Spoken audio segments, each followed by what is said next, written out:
What's happening, folks? Back with another reaction, back with some more Smiths, and we're going back to the 1987 album Strangeways, Here We Come, and we're up to the song I Dreamt, or is it Last Night? I think it's Last Night, yeah. Last night I dreamt that somebody loved me. It sounds perfectly Smiths, it feels very painful, the idea of having this sense that, man, someone really thinks a lot of me and is, devoted to having a relationship to me, and then poof, you wake up, it's gone. And it's not just gone in terms of, there was a problem and maybe we can't work it out or whatever. It's like literally, it didn't even exist, it wasn't even there. That connection, that feeling that you had, that excitement, it was just a figment of your brain, running processes while you're sleeping. So yeah, ultimately, I feel like the sense of psychological devastation upon realizing that it was just a dream would be significant, especially if someone feels like it's been a long journey, they don't really find love in life and they haven't been in many rewarding relationships, and then it feels like, man, this is really clicking, and then again, poof. So it might not be as direct and literal as that. There might be, a clever way the lyric is used that doesn't actually relate to someone dreaming that they were in a relationship and they weren't, but I would guess that it is fundamentally what it sounds like. So let's find out. This is the Smiths, Last Night I Dreamed That Somebody Loved Me, from the 1987 album Strangeways, Here We Come.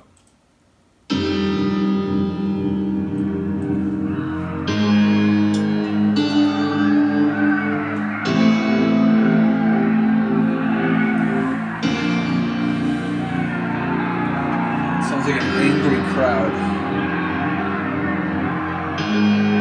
a mob as they might be labeled in some places and in some respects.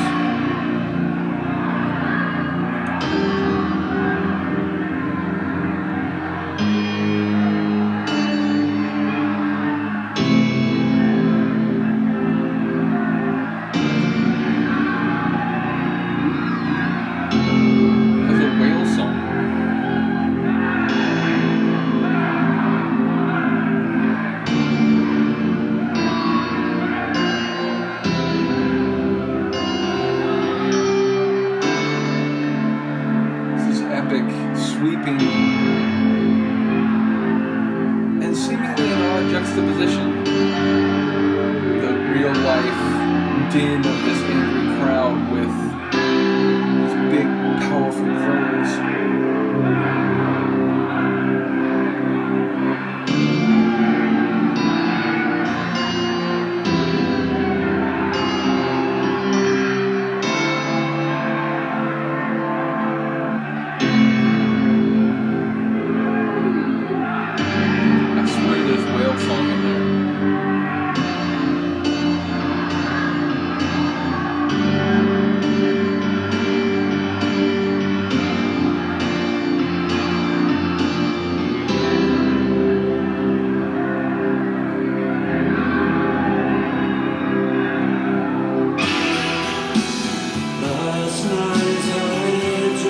Something was coming, even then it hit.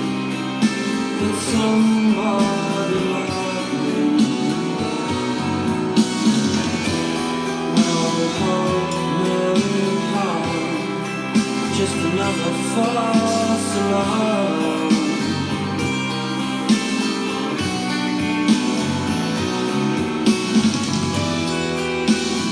Last night I felt real arms around me. No like that rapid fire drum roll there. Just another false alarm. So tell me how long before the last one. It's not like fully symphonic, but it feels big and on the path to orchestral. Before the right one.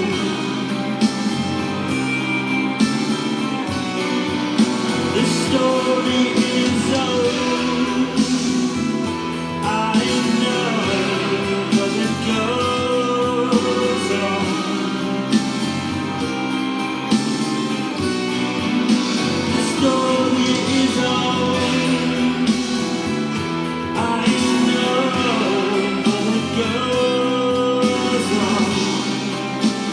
song feels like it's carrying this heavy burden.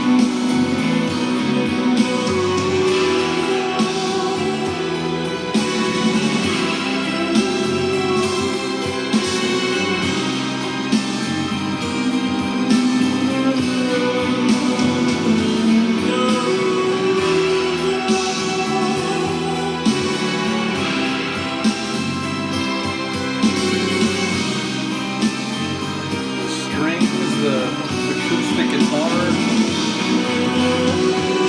very dense.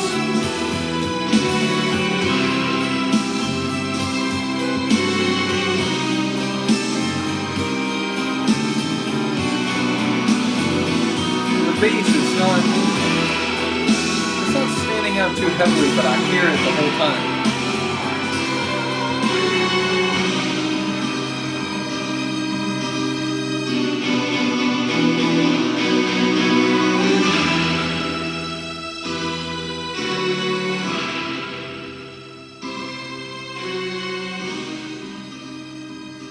Feels by the end almost like Phantom of the Opera, like epic chords on an organ underground somewhere.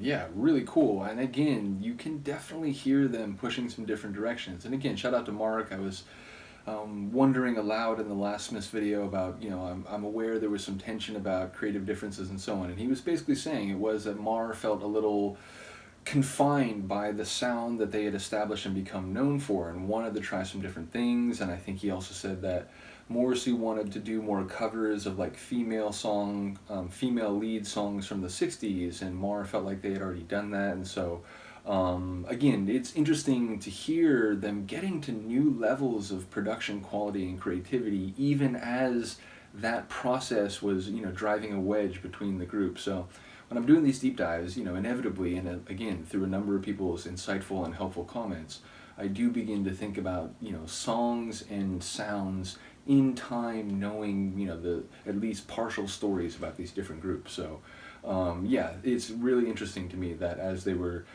spreading their wings sonically, but, especially with the last album, I noticed it, and it feels like on this album, they're even, doing some more things beyond what they did on the last album. So, as I said, while they're spreading their wings, it sounds like there was more turmoil behind the scenes, in part related to that. So, yeah, really interesting stuff. Do let me know what you think of the tune. I will see you next time. Peace.